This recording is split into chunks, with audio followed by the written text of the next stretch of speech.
History often tells us of kings, emperors, and rulers who shaped the world. But Africa's past also shines with powerful queens, leaders who defied expectations and carved their names into eternity. And among them, one stands tall, Queen Amina of Zazzau. She was fierce. She was brilliant. She was unstoppable. A warrior queen who expanded her kingdom, strengthened her people, and proved that leadership knows no gender. This is the story of Amina, the woman who redefined power in West Africa.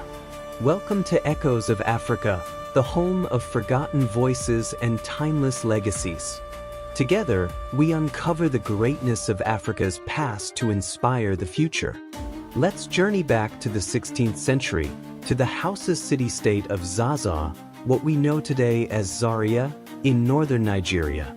It was a time of bustling trade, of shifting alliances, and of rising powers. And in this world, Amina was born. From a young age, she stood out.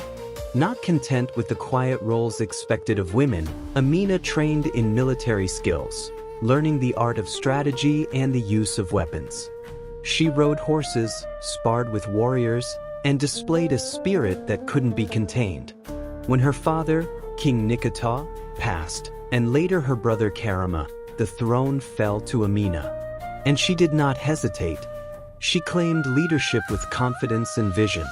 But Amina was not interested in ruling quietly behind palace walls.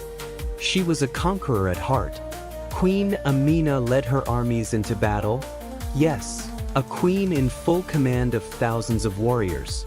Over the course of her reign, she expanded Zazzau's influence far beyond its borders.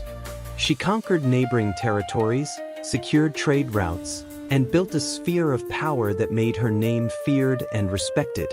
Her strategy wasn't only about war. Amina understood that wealth and strength came from commerce. By expanding trade routes and ensuring Zazzau's control of key roads, she brought prosperity to her people.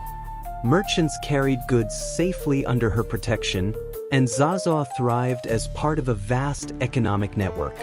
And then, there's the legend of her walls. Amina is credited with initiating the construction of city walls, fortifications that protected towns and became known as Amina's Walls.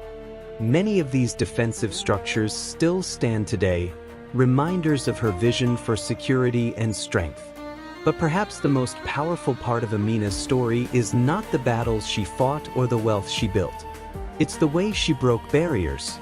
In a world where women were expected to remain in the background, Amina proved that leadership was not defined by gender but by courage, wisdom, and determination. Her name traveled far and wide. Oral traditions across Hausa lands kept her memory alive for centuries, celebrating her as a fearless leader who showed that women, too, could shape nations. So, what lessons does Queen Amina leave us today? First, that greatness comes to those who dare to defy expectations.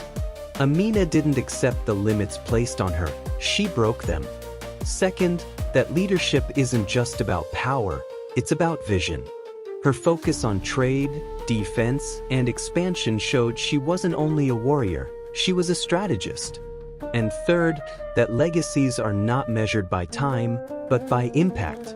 Centuries after her reign, her story continues to inspire.